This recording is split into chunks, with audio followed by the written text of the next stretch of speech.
Wow, it actually worked. It only took me like 2 full days of setting this up. My god. So, for some background, not that anybody asked or cares, but I am home with my rents, and I did not feel like it would be reasonable nor necessary to bring back a 20-some pound desktop PC via national luggage, national flying.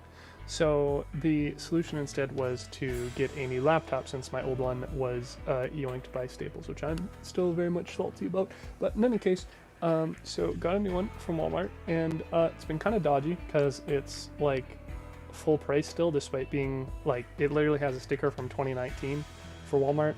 I presume it's probably an older PC than that and had just kind of been vibing beforehand. So don't know if I'm going to end up keeping something for $1,400 that's multiple years old already, but in any case, because of its age, it needed a fuck ton of updates. So I spent about 8 hours yesterday just doing miscellaneous Windows updates, and then today I had to do a bunch of shit with OBS, although it ended up just being one thing I needed to change to get it to work, as you know, as per usual. Then I needed to get it to work with the Xbox Console Companion, which was another hoop to jump through. And then once finally that was all set up, I had to do GeForce updates for actually allowing me to encode and stream this. So when I try and stream, it's like, nope, can't use it with NVEC or whatever it is, because your device doesn't support it. So it's like, okay, so log into GeForce, and you log into GeForce, and it's like, do you want to use Google? Well, like, yeah, sure, it's use that for everything, why not?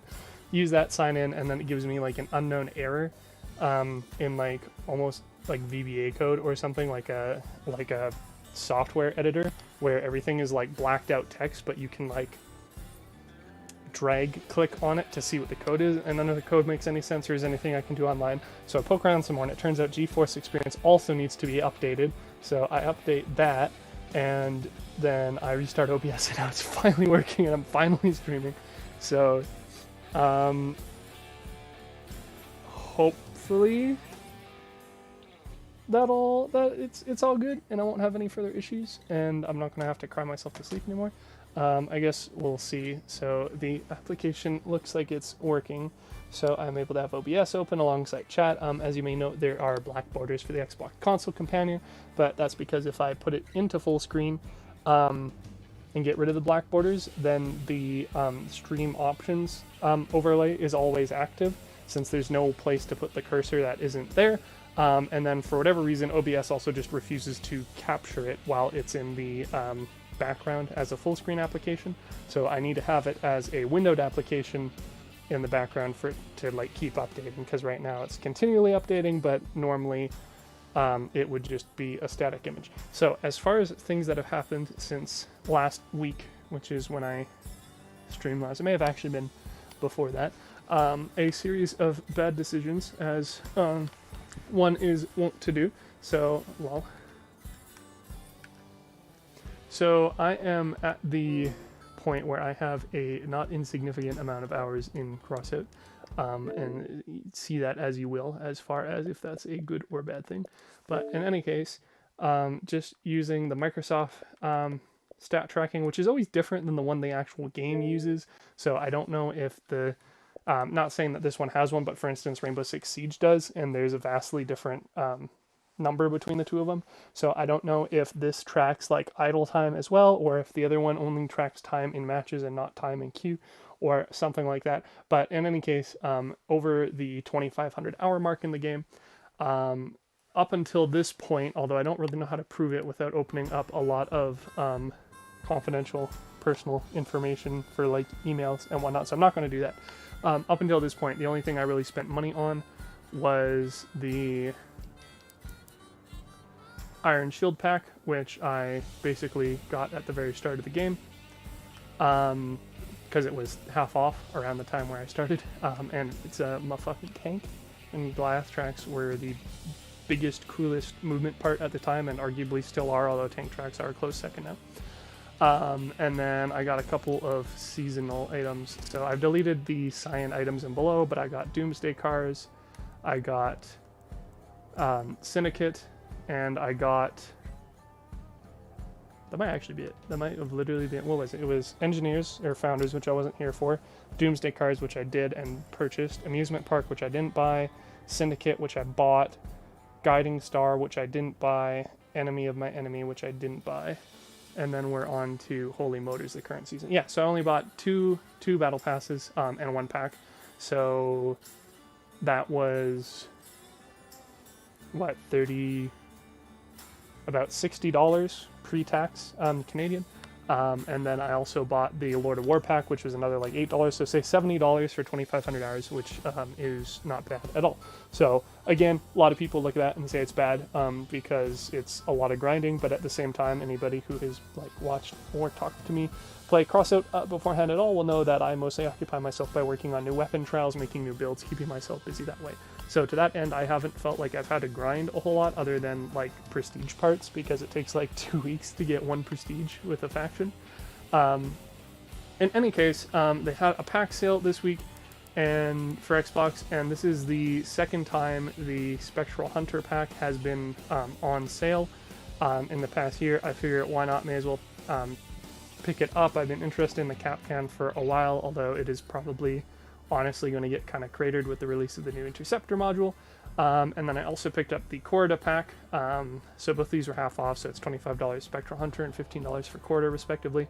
I picked up the Corda not so much because I needed another Torero, since I already have a fused one, but because I'm interested in the pack parts. And again, for me to prestige in order to get those parts would require me to get 4 prestiges out of the 6 available for Nomads, all for the Corda parts, and that was suboptimal. So my original plan and continue plan for buying any packs whatsoever, it was basically literally just the War Machine, if they end up having it come on half off, because the war parts are ridiculously sexy. So my original plan was just to pick that up. However, again, I have a shit ton of hours in the game, and the War Machine has only been on sale this past year, I think only as the Peace Machine earlier this year, like summer-ish, whatever, and that was for Cross Crowns only, which I'm not a fan of, so I didn't purchase that. On the other hand, on the topic of Cross Crowns, which is hilarious, as I mentioned before, I was at one Cross Crown after purchasing the Lord of War pack, because it is a 69 coin or Cross Crown pack, and you can only buy them in 70 as the smallest pack that will contain that value. So that's a thing. But you'll note that it's actually up to 6 now. So what I also did is I bought the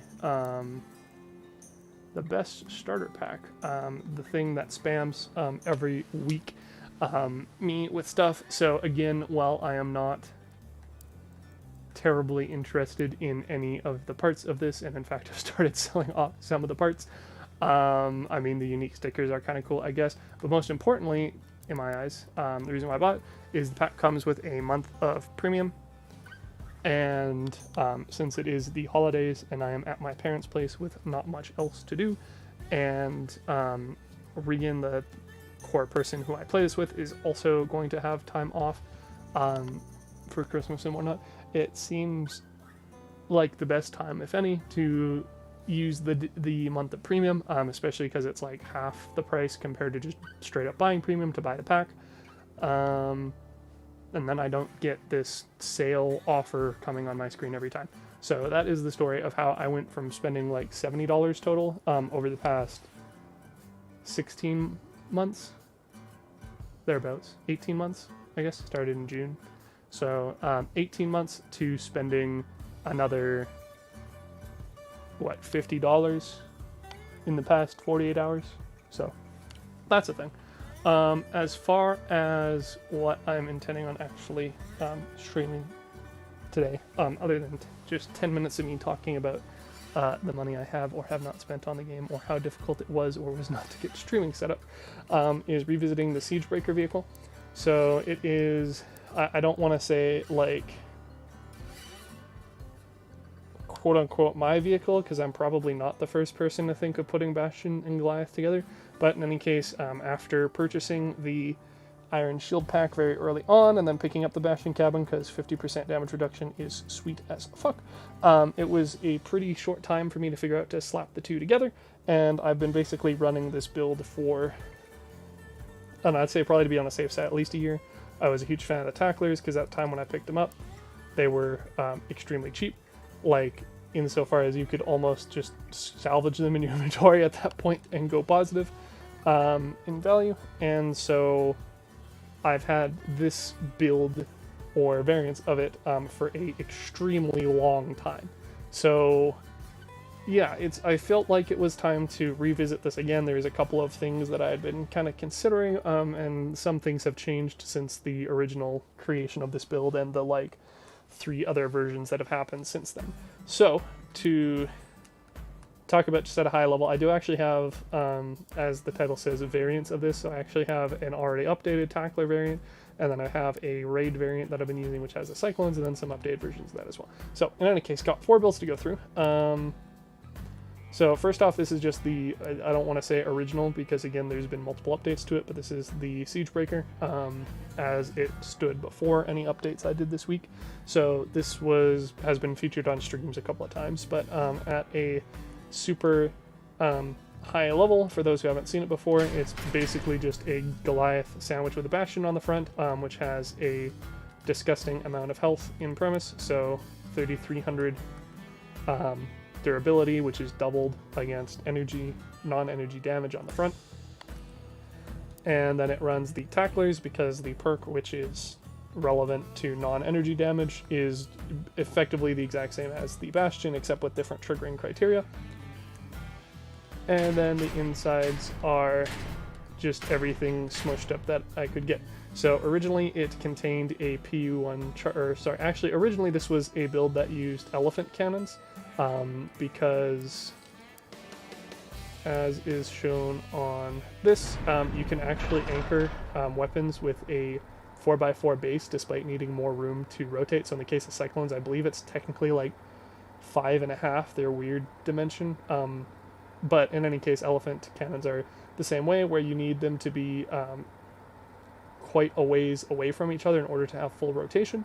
So you can actually put them corner to corner on this, and that's what I was doing with the elephant. That was the original build that this was using, again due to damage resistance. Once I finished that challenge, as well as a couple of the reload nerfs that have occurred over the past, I want to say 6 months, but it might have actually been longer by now, has led me to go to the Tacklers, and again the perk synergizes with that a little bit better. I do still have the elephants in theory on the heavy build, because their perk and the cohort perk synergize quite a bit better, which in my opinion, because they just get the full damage resistance to everything, so not excluding energy weapons, but they are conditional. So in the case of the elephant, it's after you shoot, and in the case of the cohort, it's on activation. So I figured having both of those two together is theoretically, and I know it's multiplicative rather than, or I know it's the less effective method of stacking buffs. So I believe it's multiplicative instead of additive.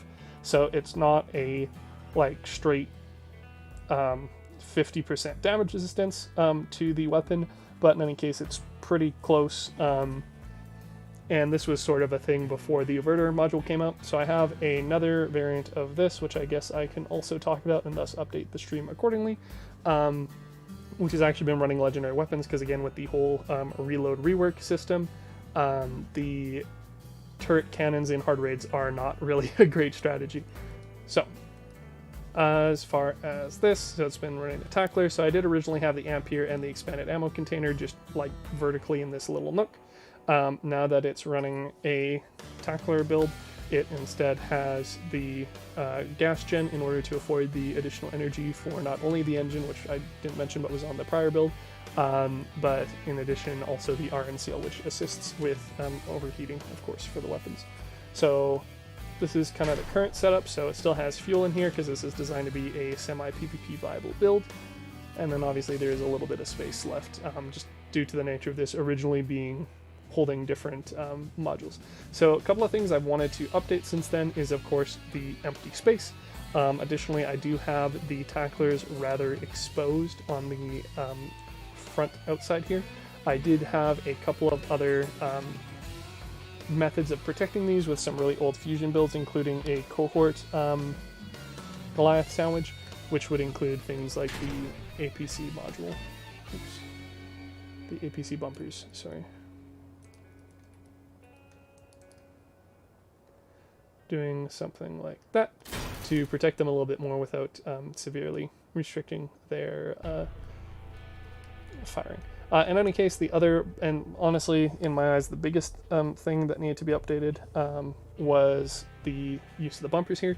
So I currently have them just to sort of fill the space. That's not what I wanted.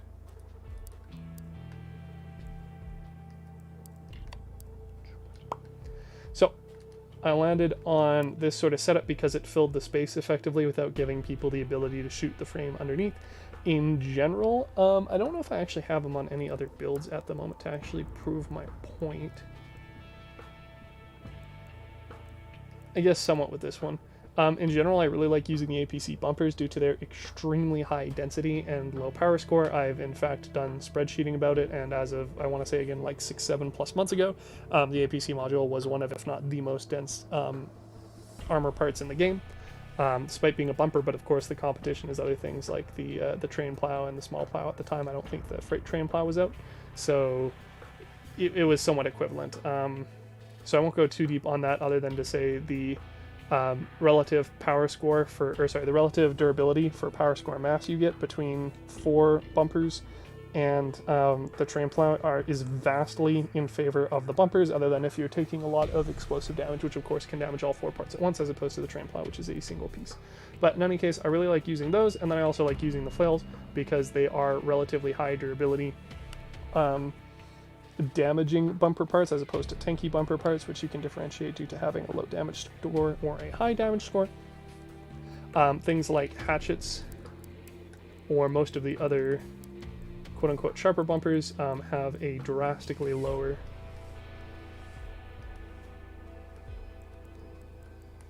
durability. So just as a few examples, we'll use hatchets. Hatchets are one of the biggest because they only have 30 durability, and the flails are significantly higher than that. Of course, all these bumpers are going to have 90% damage resistance to melee, but yeah. In any case, yeah, so not necessarily the tankiest damaging melee bumper piece, but certainly one of the better ones. So I think it looks like the only thing that's better than it is the large thorns. Just a single item durability. So yeah, they're pretty nice. They also look aesthetically phenomenal. They both came out, both the APC bumpers and the flails came out with the Doomsday Car Battle Pass, which is the first one I joined the game on. If you've missed those, you can pick up some of the parts. I have honestly no idea how the rotation works. It might be a crapshoot. It might be a little bit more scripted, but in any case, you can pick up parts if you haven't already gotten them in the badge exchange.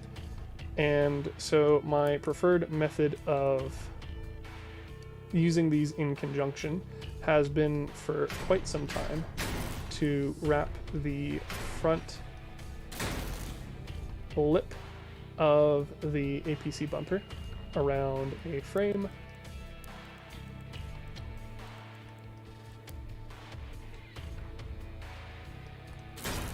and then to attach a flail after that.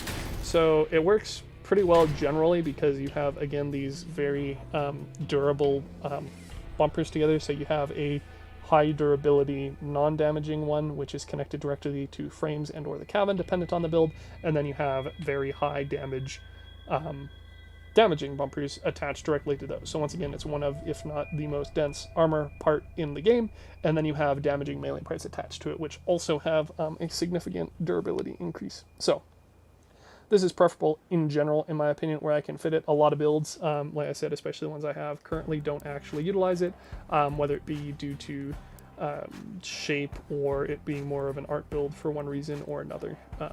Just as you can see, none of these really would benefit from having that sort of configuration. So in any case, that was one of the big changes I want to make, and I wanted to note especially that this setup works extremely well with the Bastion due to the shape of it.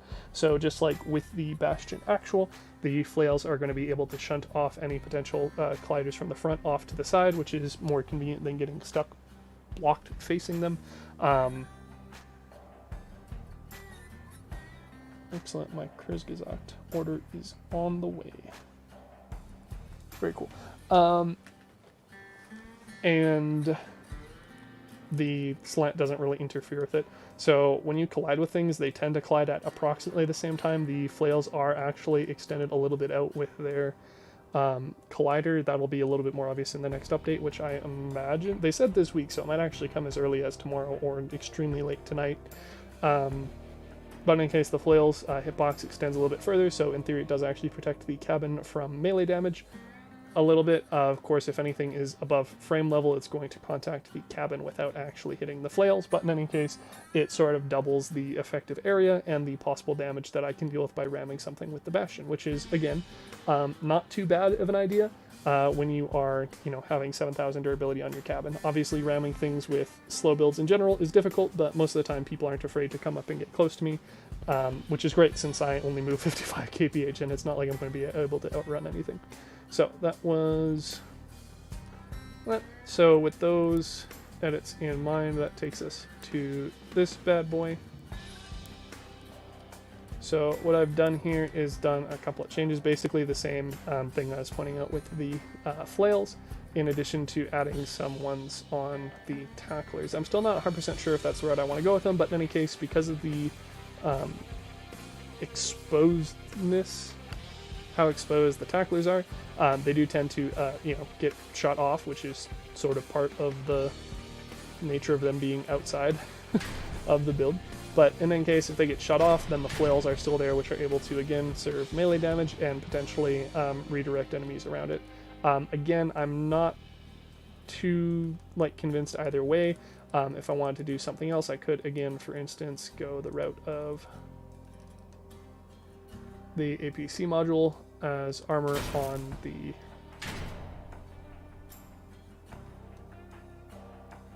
other than when it doesn't want to connect because of the flails, as armor on the tacklers. My biggest concern with that is it does make the build quite a bit bulkier. Right now things are pretty easily slid off of the tacklers if I do happen to ram them. Having a more blocky part like that, my concern is, would prevent them from getting pushed away. Additionally, I did replace the bottom area here with a ventilation box. Beforehand, when there was the two sets of bumpers, I just used the 2x4 version of the tank side part.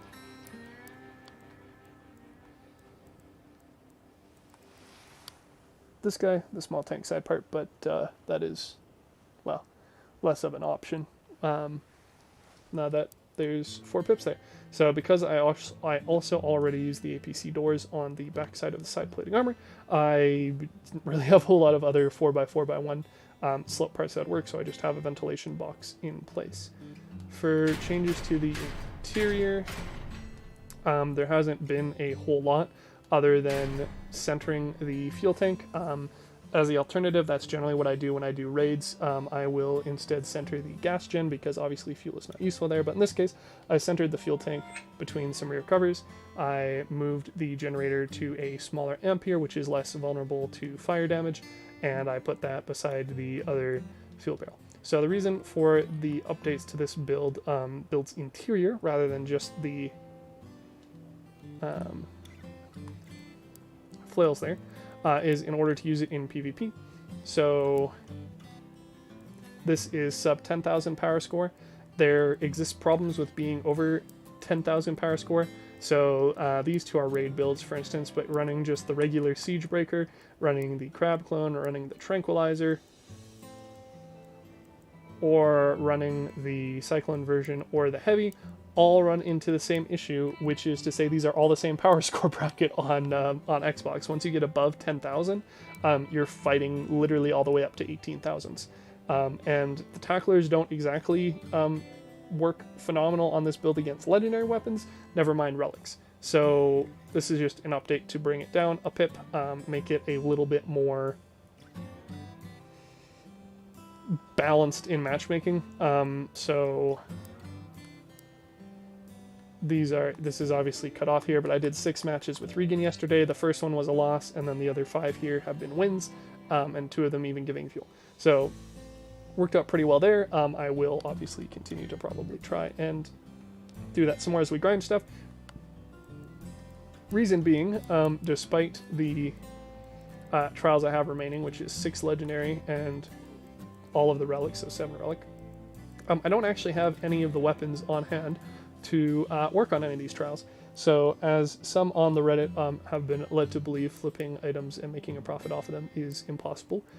That is severely not the case. So in any case, I ended up having a few offers posted for selling items of mine, and what ended up happening is they all sold over the course of 2 days.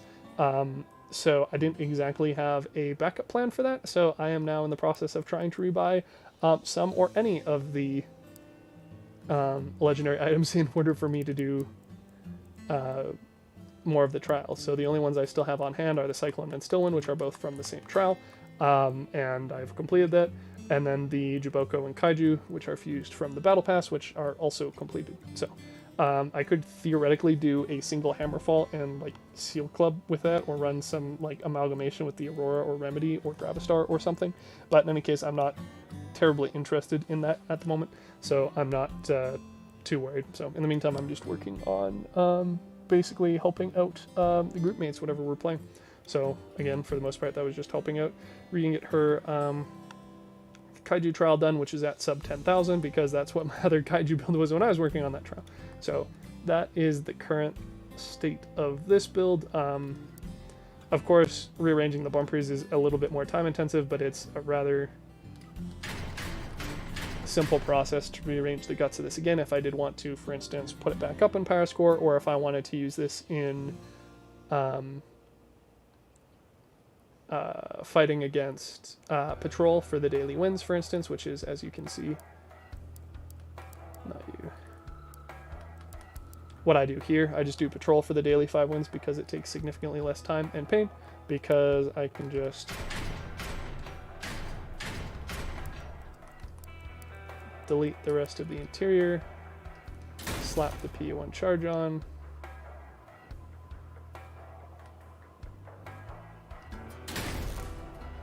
and then I'm not going to bother placing them in the right spot on the other side, but then just slap the rest of the armor back on, and I'm looking at 95, 91 power score, or I can even take off these additional flails and be at sub 9500 if I want to be a little bit tighter on power score, because while PvP has a pretty widespread already, it gets even worse in Patrol, because you're fighting bots, which again isn't necessarily a bad thing, but is certainly a consideration when you're trying to get the daily wins, and the people who are running like 12,000 power score builds just YOLO and die, and you're fighting like 12,000 power score bots by yourself. Not that, you know, I have any experience with that or anything. So I'm probably going to consider this the newest version of the Siegebreaker, since I don't really see a whole lot of value in keeping this one. Another consideration I had for it, whether like raid or whether PvP viable or not, I was explicitly thinking for the sake of running against PvP, because the Averter module is this bad boy is going to be applied to cabins and movement parts, with the update again coming later this week. It should be a pretty simple manner of slapping that on like that, and boom bam, now my cabin has an additional 30% damage resistance, as do my Goliath, so become a even more extremely tanky build. That being said, of course, it costs an energy, and that requires me to get rid of something, and because again it's primarily sort of a raid viability thing, it's probably just easier to take off the fuel tanks, take off the gas gen, just slap on an Apollo and slap that on in addition to the RN seal or whatever else I want to have on the build, as opposed to reshuffling energy explicitly to feed that, especially because, again, this build is more prone to having the tacklers degunned than the build itself dying first off.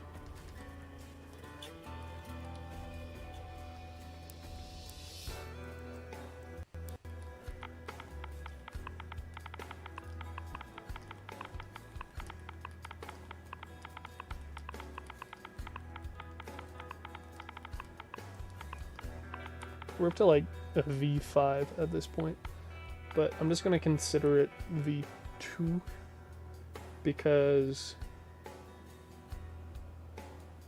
pretty much all the other builds beforehand were just called something else. So that should be alright enough. Bum bum bum bum. Cool. So we can get rid of that. As far as the raid specific versions of the build, so this is likewise one of the older ones with the additional APC bumpers on the front, which aren't really doing anything for it. So that's been swapped as well since then, but this is more so the build that the Averter would be more likely to be viable on, since, again, I can just swap out the PU charge for a gas gen and then slap the Averter on, especially because the weapons do not get degunned in raids since they are on top of the cabin as opposed to in front and beside the cabin, which is obviously more of a risk against bots in general, but a lot more so when it's a PvP viable build. This as a raid viable build, it doesn't suffer as much from it, so that is a lot less of a risk. So the updated version of this is just basically that guy. So again, it's attaching the flails directly to the underside of the plow, except you can't actually attach them to the plow, so you're attaching them to the bumpers, which are attached to frames, which are attached to the cabin, but in any case attached flush more or less with the front of the build. And then I have also added some more flails on the side here because they end up fitting the space pretty well. They again help with redirecting enemies and hopefully deal more damage on contact.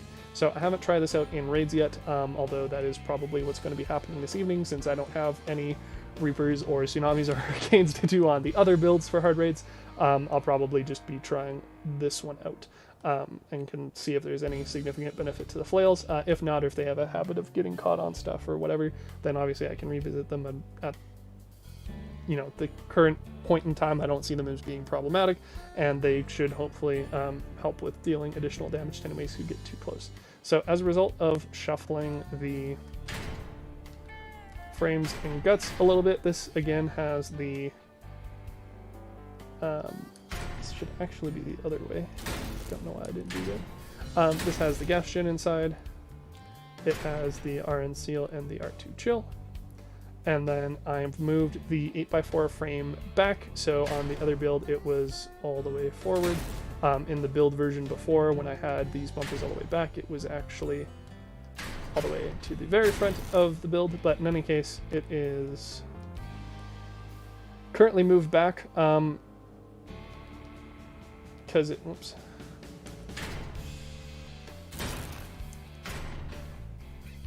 Because it does line up quite well with the end of the APC roof parts, and then of course I still have this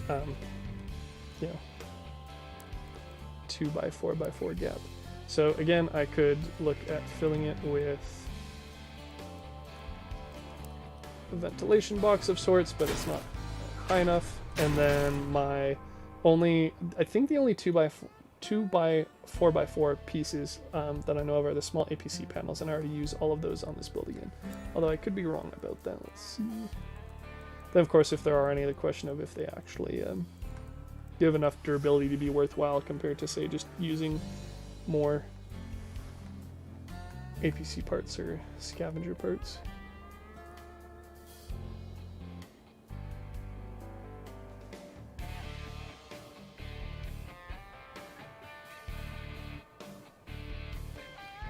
Yeah, I don't think so, unless I want to do something kind of hacky and run.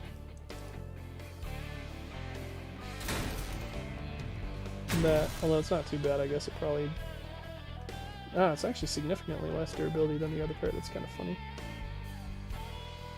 I was expecting it to be quite a bit closer due to the nature of it being another heavy armor part.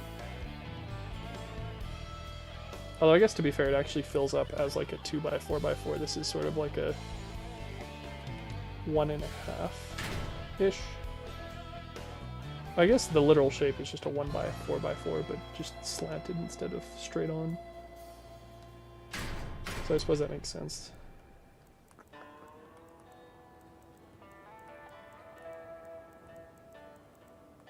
Yeah, so suffice to say in general, I don't really know what else there is to fit there. So I just left it blank at the moment. As you may note, there is a additional energy point available as a result of upgrading to the gas gen on this. And so the plan, like I said, with the update to the averter is probably going to be to pull this guy forward.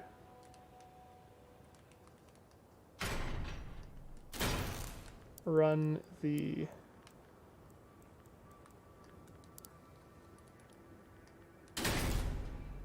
averter to boost the cabin and Goliath tracks. And then I can kind of pull Ishidi and slap on something like that. But in any case, for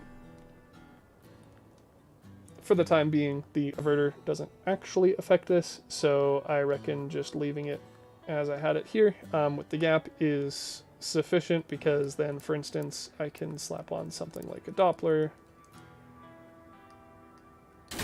or an interceptor.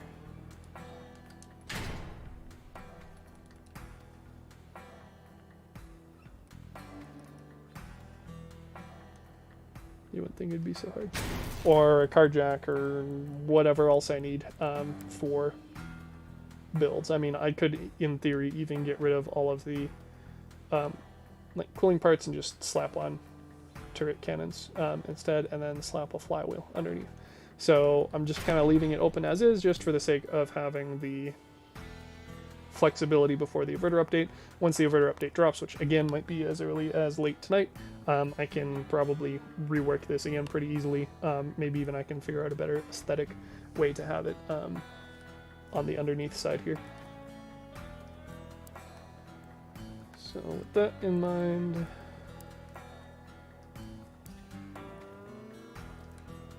just going to make sure I actually have the correct version.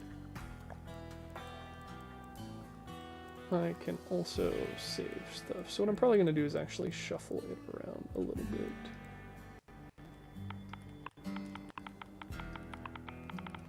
Going to make a nice little pun of it. It's the Siegebreaker. Yeah, whatever. Perseus. Bam, and then I can shuffle this down there.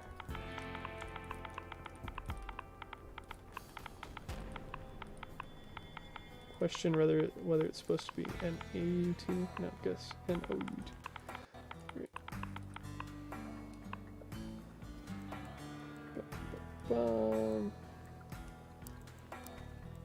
Then I can delete that, assemble that, and overwrite that.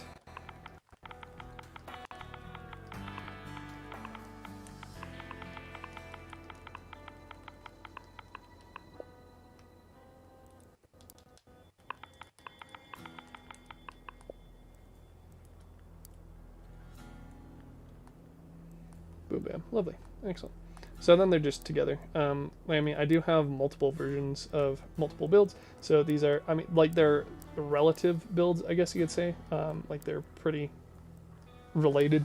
The bulk of the build doesn't actually change. But, yeah, I mean, I currently have the slots. Obviously, there's the 2 empty slots there. And I mean, it's not the first time I've had duplicative builds. So I have the Reaper version of the heavy, and then I have the elephant version of the heavy on mine as well. So as long as I still have the save slots for it, I'll probably continue having multiple of these builds, just so it's, you know, easy enough to swap between the 2 of them for doing raids or PvP.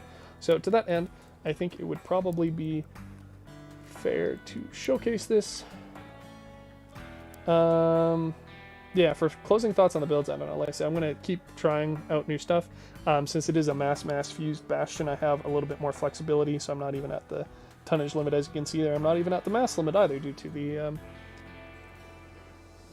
shut up on the build, but yeah, I mean, at the very least, I figure I could probably find a place to slap on the other two APC bumpers, since again, they are phenomenal for durability, and it still keeps me at under 10,000 power score, but I don't really know where I'd slap them on. Like, I could replace the flails, or I could, like, slap them in the gap underneath, but I don't feel like they're actually really contributing to the overall health of the vehicle in either case, so I haven't done that. So as far as actually using it in PvP, oh wow, there is a plastic frontier defense. I think I'm going to prioritize that since I actually have fuel, since we, you know, played PvP for the first time in a while where I actually had fuel tanks. And we can, what do I run then? Guess I can just run the Siegebreaker.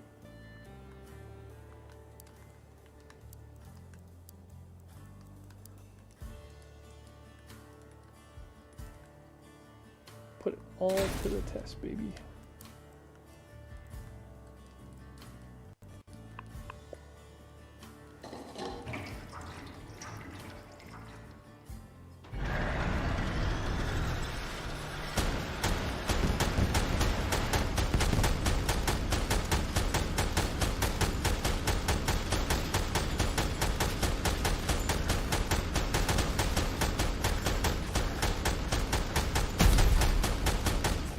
Just a lovely demonstration of even just popping all of the explosives with fire damage or executioners or what have you doesn't even like cripple the build significantly.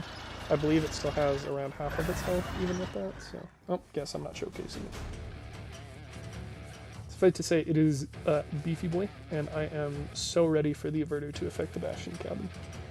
It's actually interesting to note that I do have a significant interest in the theory of using the plus damage resistance fusion for the cabin, since, I mean, it already has damage resistance as a stat, it just kind of fits. There aren't exactly a whole lot of other builds where damage resistance is explicitly useful or synergizing with anything, especially compared to the almost identical effects of durability with the additional benefit of breakpoints.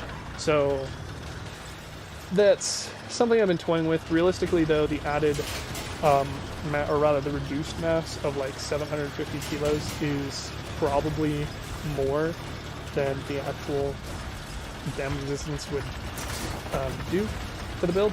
Plus, I'd have to refuse it. This was a quote-unquote perfect fusion from the quote-unquote crafting event last year for Christmas time, so yeah, about a year ago.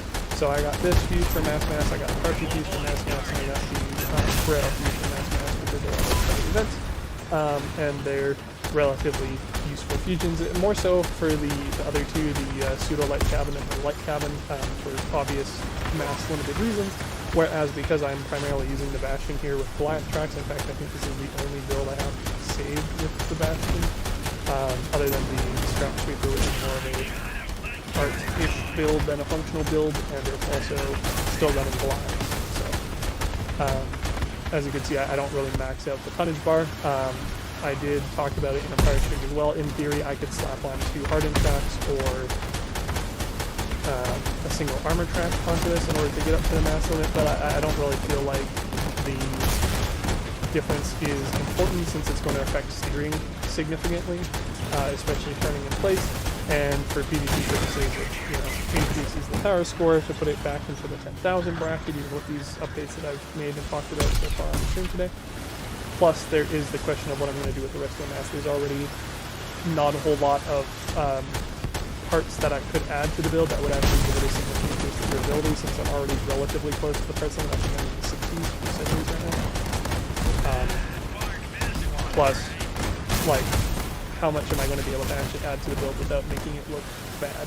So, I haven't been motivated to do that so far, but maybe if there's some super spicy parts in the future battle pass, I will do parts in this battle pass. While definitely interesting and unique parts, aren't really changing any of the design of what I have so far. Especially since those are, I think, more so targeted towards light builds, and I don't tend to run those.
So a relatively obvious benefit of the turret nature of the Cyclones or any other weapons I decide to drop up is I can use the Goliath more effectively as armor because I don't have to keep the front of the build point with so other than when I get Harvestered, which is a big problem for the ability, I plan to rotate around the build and use the full ability of the build rather than just relying on the self-fashion or so like I have on the Bastion itself, which of course is already a sizable amount of damage.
Alright, so yeah, didn't die, and scored pretty highly. So the only one who got more points than me was the Porcupine, which obviously makes sense, with the Retcher placing between me and whatever the third dude was running.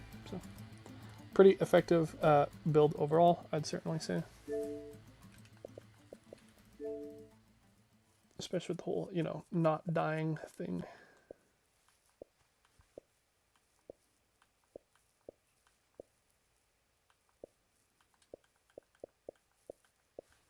So here's an interesting thing, just while I have this open. So this is a account looking for a quote-unquote new friend to play this, being a fast learner. But this post has been up for almost a week, so 5 days, starting, it starts today, actually, hilarious. interesting to note, nobody's responded to this yet, or at least if they have responded, they haven't been accepted for it. But most interestingly,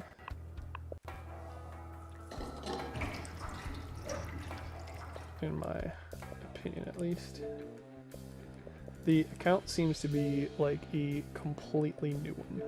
So it uses a picture of a chick with the name of a chick, but it has next to no gamer score. It is like just new, like the account isn't even a year old. It has 200 and some followers, and they haven't even posted or played anything. So I don't know what's up with that. I don't know if it's a bot or spam or account or what, but I thought that was an interesting thing to bring up, just so I had LFG open.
Really wish people would stop playing the panda game with my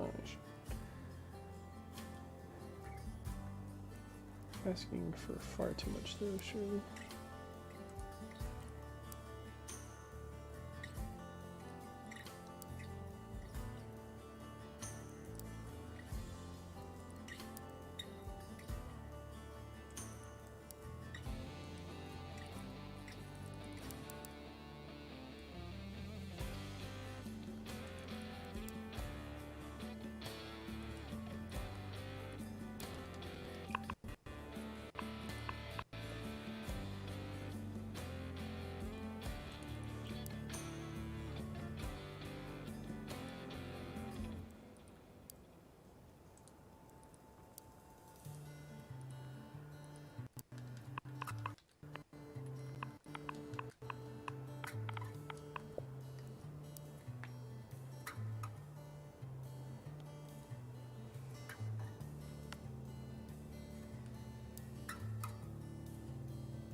Might as well display this in PvP though. Oh, that's rough. Nowhere near reset either.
Well, it might not be that good of a session after all if I just keep running into squads of 3 people using multiple destructors.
barking at nothing, getting themselves around with it.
Dogs are freaking the fuck out, so I'm gonna go get that.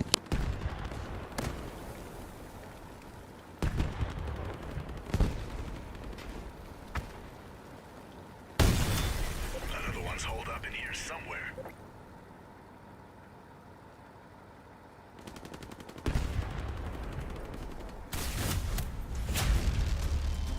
Now that's what I like. Well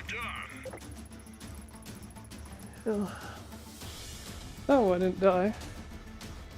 That's real neato. Not a very good match for the other guys, though. Mind you, half their builds sucked.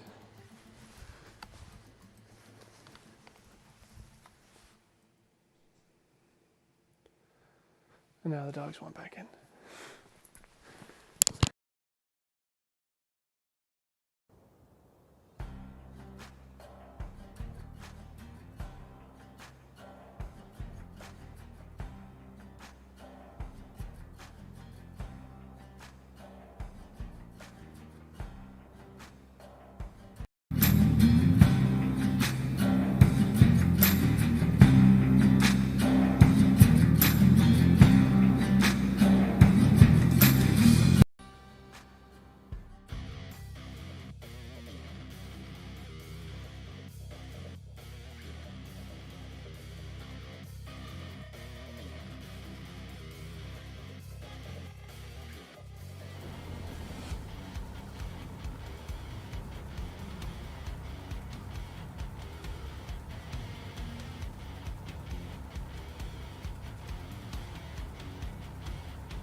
I've had enough sitting around.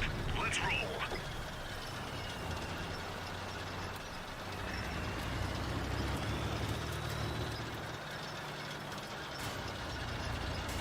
And with 2 people seal clubbing, for 1 running to go first. Got the complete opposite end of the spectrum here.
I know, I get it.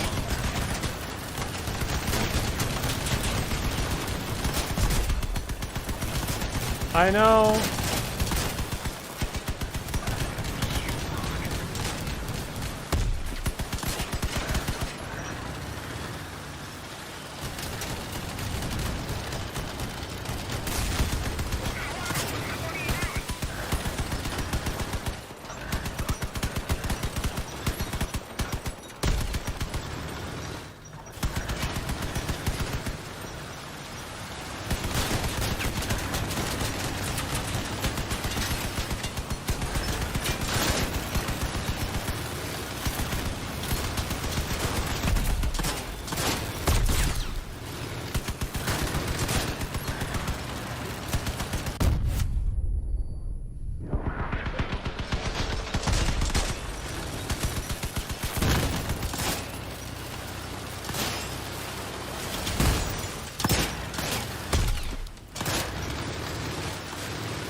What?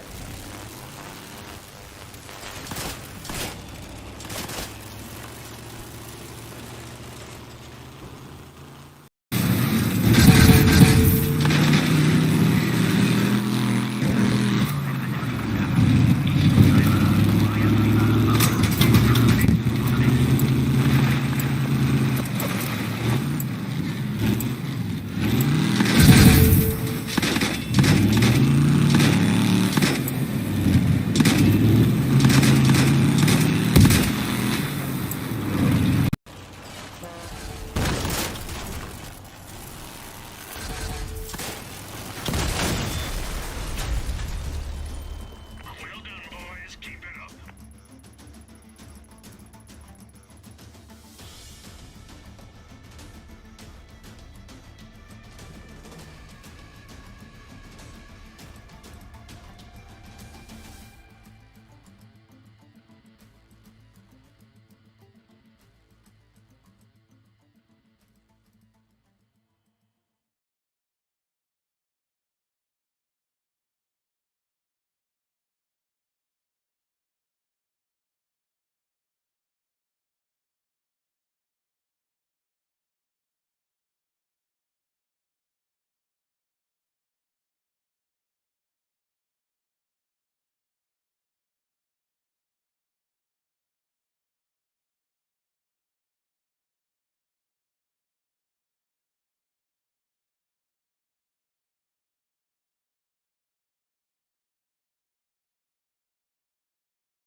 There we go.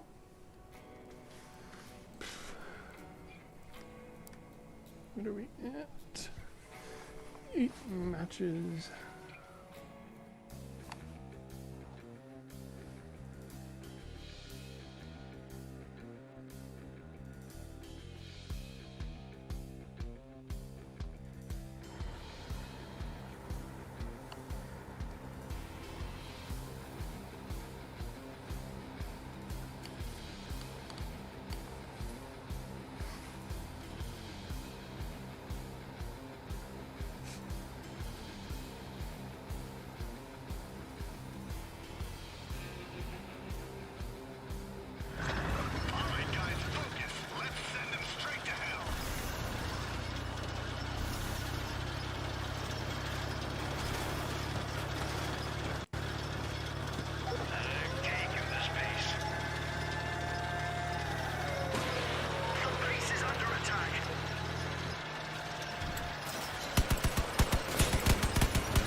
Base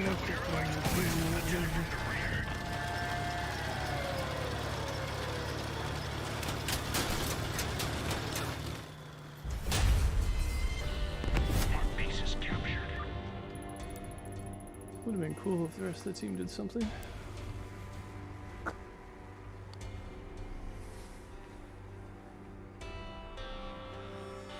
Well, to be fair, they got a couple of sweet suplexes in the pit, but that was it.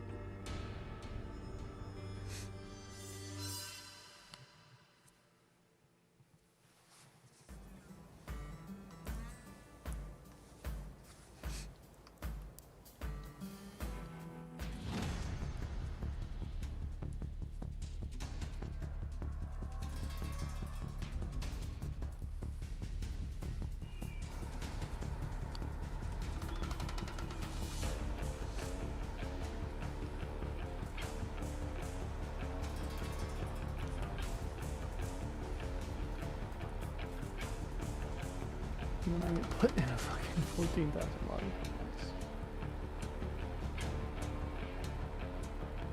Nice. And they don't even have a sub 10,000 on their team. Thanks, matchmaking, very cool.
Well, I'd say that's a adept enough look at the viability of the build and why I try and stay out of above 10,000.